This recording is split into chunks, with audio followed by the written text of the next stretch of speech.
saya akan menjelaskan tentang kebutuhan akan bilangan baru. Sejarah bilangan pecahan. Menurut catatan sejarah, perkembangan bilangan pecahan tertua mungkin dimulai di Mesir kuno. Bangsa Mesir kuno mengenal pecahan berupa pecahan dengan pembilang 1, kecuali dengan 2/3, karena mereka memiliki lambang tersendiri. Pelambangan dan perhitungan dengan pecahan berkembang di India. Penulisan pecahan desimal yang mendasari pecahan desimal kita sekarang juga berasal dari India. Brahmagupta menjelaskan tentang penulisan dan perhitungan bilangan pecahan, hanya belum benar-benar persis seperti yang kita gunakan.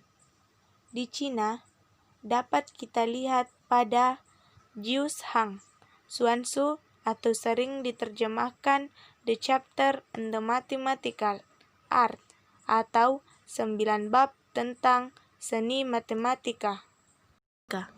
Juga telah menggunakan nilai tempat untuk pecahan, bahkan menggunakan ide tentang kelipatan persekutuan terkecil. Penggunaan ide pecahan desimal diawali pada dinasti Shang, sekitar 1300 hingga 1100 sebelum Masehi. Selanjutnya, pecahan.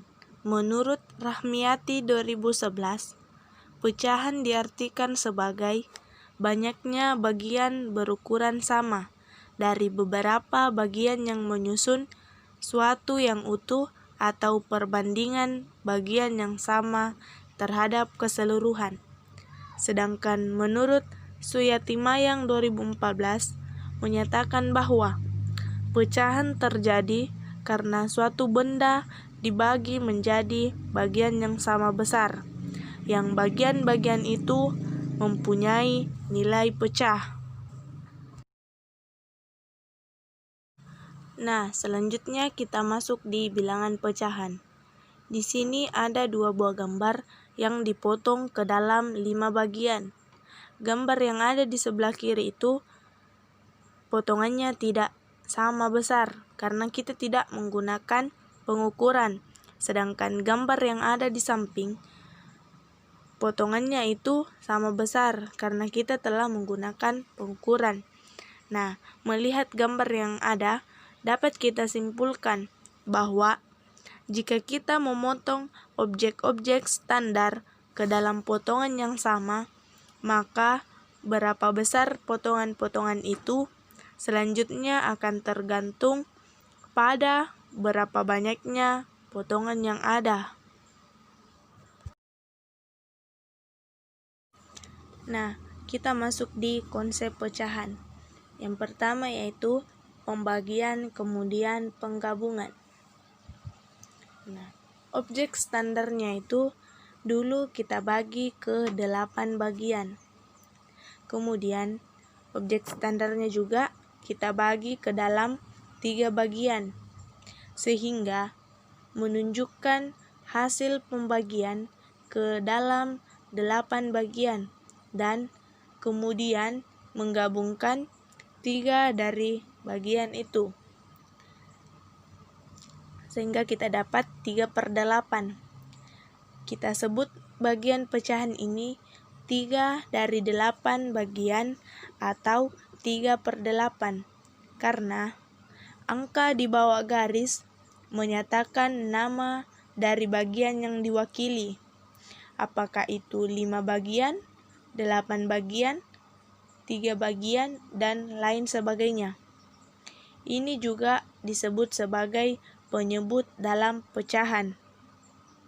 Sedangkan angka di atas garis menyatakan berapa banyak bagian yang digabungkan atau diarsir, yang disebut juga sebagai pembilang. Sehingga secara umum dapat didefinisikan bilangan pecahan adalah bilangan yang dapat dinyatakan sebagai A/B, di mana A dan B adalah bilangan asli di mana B tidak sama dengan 0 dan B itu bukan faktor dari A. Selanjutnya kita masuk di cara yang kedua, yaitu penggabungan kemudian pembagian. Nah, di sini kita dulu gabungkan objek standarnya. Kemudian kita bagi menjadi 8 bagian yang sama besar yang ada pada contoh yang ada pada gambar. Sehingga di sini untuk sepertiga bagian dari 3 objek atau sama dengan 3/8. Nah, selanjutnya kita masuk di pecahan senilai atau equivalent. Mengapa kita sebut sebagai pecahan senilai? Karena polanya itu jelas. Meskipun pecahan-pecahan tersebut berbeda, tetapi ketika kita terapkan dengan pembagian dan penggabungan terhadap objek standar, maka akan menghasilkan bagian objek yang sesuai. Contohnya seperti yang ada di gambar, yaitu 2/3, 4/6, 6/9, dan 8/12. Ini itu menghasilkan nilai yang sama, karena KA per KB yaitu sama dengan A per B. Selanjutnya kita masuk di pecahan senilai lanjutan. Secara umum, jika A, B, dan K adalah bilangan asli, maka pecahan A per B, maka KA per KB. Dapat ditentukan pecahan lain yang ekuivalen dengan pecahan yang diberikan dengan cara mengalihkan atau membagi pembilang dan penyebut dengan bilangan asli yang sama. Sebagai contoh yaitu 9/12. Di mana kenapa hasilnya 3/4? Karena kita memakai sistem pencoretan. Maka diperoleh pula 3/4 itu sama dengan 6/8. Karena kita juga di sini menggunakan sistem pencoretan kepada angka 2. Jadi, pecahan-pecahan ini masuk ke dalam kelas ekuivalen yang dapat ditulis 3/4, 6/8, 9/12, dan 18/24, dan sampai seterusnya. Selanjutnya kita masuk di bilangan pecahan. Menurut Suwito Maulida 2010, bilangan pecahan adalah bilangan yang lambangnya terdiri dari pasangan berurutan bilangan bulat A dan B, dengan B tidak sama dengan 0, yang merupakan penyelesaian persamaan Bx sama dengan A, yang dapat ditulis A per B. Sedangkan menurut Nugroho Maulida 2010, bilangan pecahan terdiri atas 2 bagian, yaitu pembilang dan penyebut. Pembilang adalah bilangan yang berada di bagian atas suatu pecahan, yang menunjukkan berapa besar bagian yang digunakan. Sedangkan penyebut adalah bilangan yang berada di bagian bawah suatu pecahan. Perbedaan bilangan pecahan dan pecahan.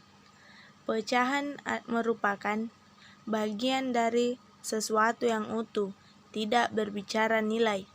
Sedangkan bilangan pecahan adalah mengenai nilai pecahan dan memiliki ukuran yang sama atau nilai yang sama.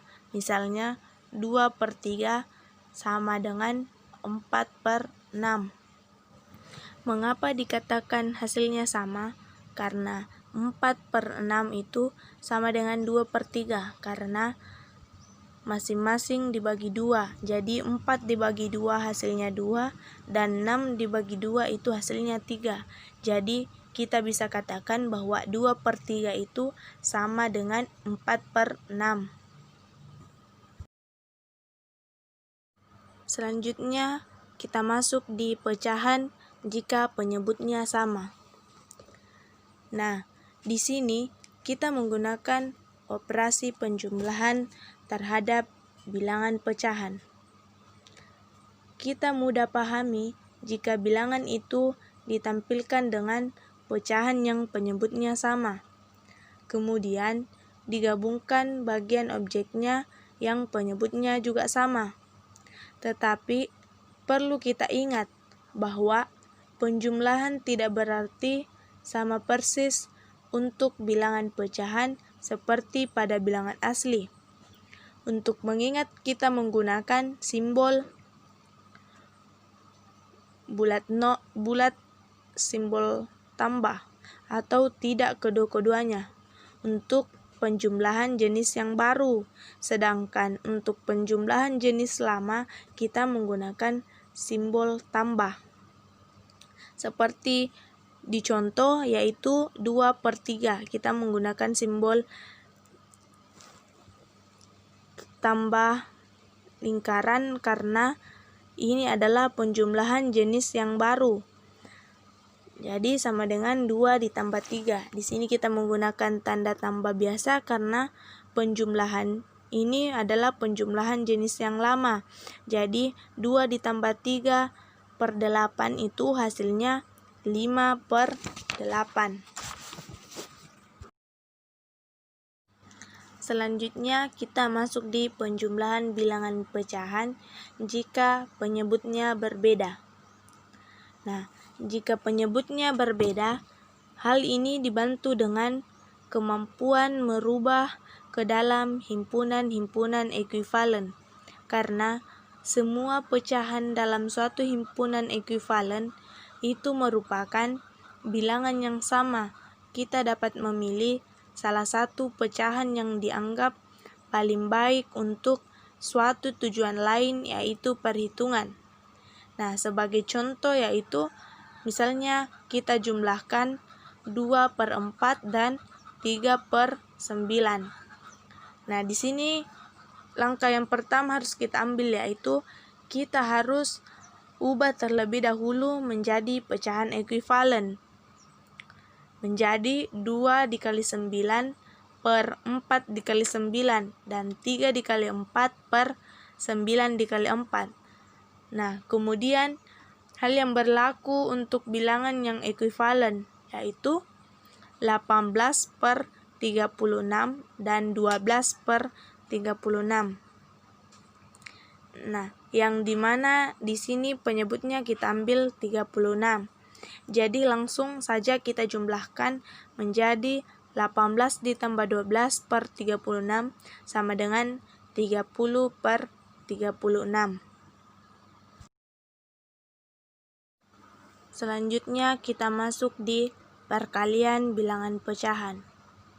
Nah, untuk memahami operasi perkalian pada bilangan pecahan, seperti memahami perkalian pada bilangan asli, kita mulai dengan objek standar.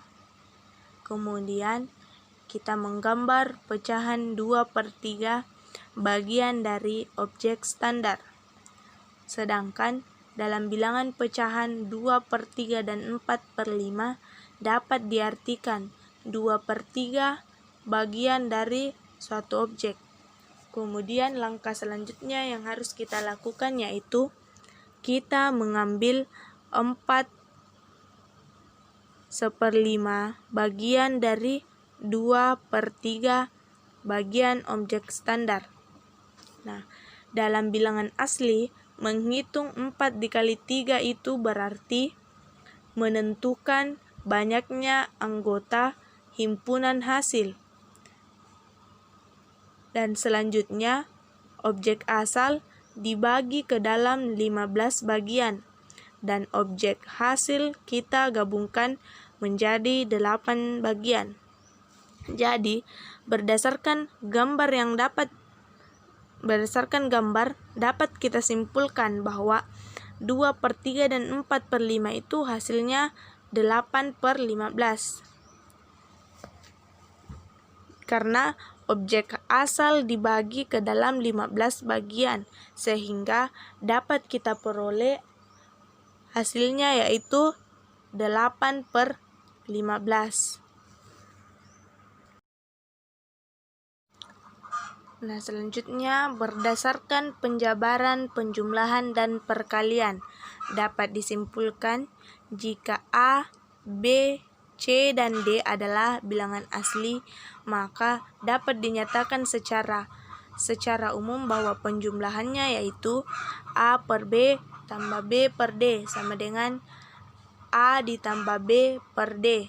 Sedangkan jika A, B, C, dan D adalah bilangan asli, maka operasi perkaliannya yaitu A per B dan C per D sama dengan A dikali C per B dikali D.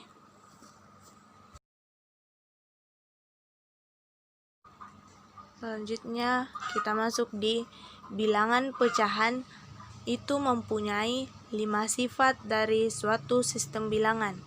Sifat yang pertama yaitu komutatif terhadap penjumlahan. Yang kedua, asosiatif terhadap penjumlahan. Ketiga, komutatif terhadap perkalian.